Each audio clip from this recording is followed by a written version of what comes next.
Okay, great. Let's move on to do not track. So I'm going to pose a couple questions here to Mark of the NAI and Mark of eXelate.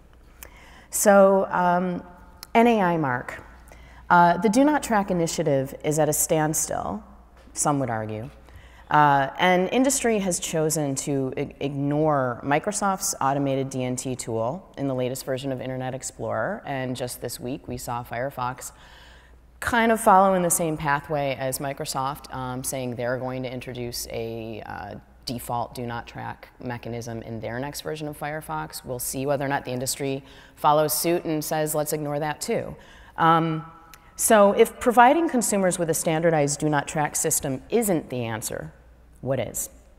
And Mark, if industry doesn't want do not track, what's the solution for providing notice and choice to consumers and protecting their data? 2 minutes to eXelate. I'm sorry, I totally messed that up. First, Mark from the NAI, here's your question. If providing consumers with a standardized do not track system isn't the answer, what is? Okay, sorry. Thank you. Do not track in 2 minutes or less. Yeah. As I see it, you really had two questions there. One is, what are some of the concerns around current proposals and implementations of do not track? And two, if that's not the solution, then what is? So let me do the best I can in the time I have. First, let me clearly state that industry is not opposed to additional choice mechanisms for consumers or to using a browser-based choice mechanism. Similarly, the principles underlying this debate are absolutely critical for industry, meaning notice, choice, enhanced control. We support that. Where we have concerns around the current debate in do not track are the proposals on the table and the framework that's been set. I've been participating in good faith with tremendous resources for well over 1.5 years now.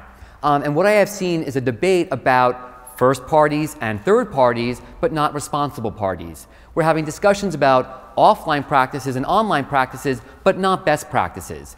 We haven't even identified the harm or the problem we're seeking to solve as we build a solution. And I find it very difficult to move forward on that basis. And I'm also concerned about unintended consequences from the policy and indeed perverse incentives that it could create, among them being issues around competition and disproportionate advantages for a few large companies to a huge competitive disadvantage for small business, entrepreneurs, and innovation.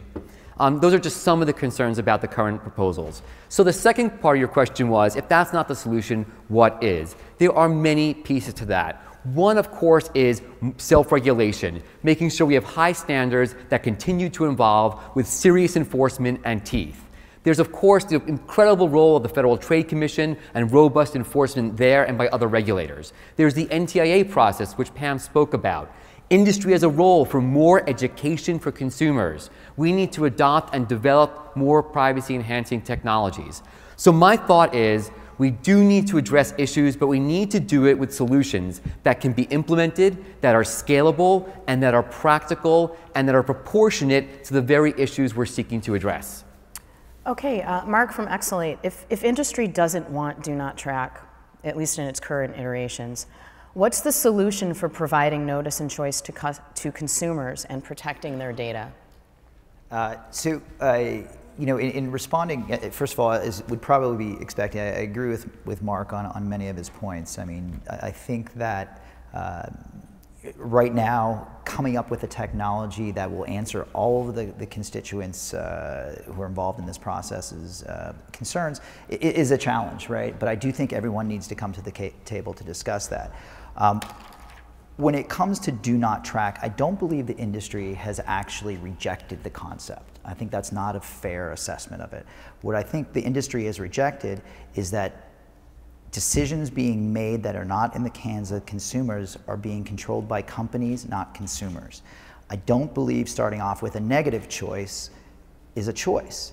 It's like saying, okay, we're going to have an election, and we've already said that you said no to all the candidates. Now you have to go in and say yes to a candidate, right? It just doesn't make sense. You've already chosen a direction. So I feel that, you know, again, the industry hasn't rejected the concept of do not track. What they've rejected is the concept of certain players deciding how they will manage do not track and what do not track means to them. So, you know, I don't have a solution here. You know, interestingly enough, you've got two companies here that are relatively small in this debate, yet we've decided to stand up and, you know, make some points. There are much bigger players out there who could have much stronger voices and should have stronger voices in the debate. And, you know, I think that's kind of what Mark was really getting at, and that's where I do concur, is that we need to bring these people together to come up with a solution.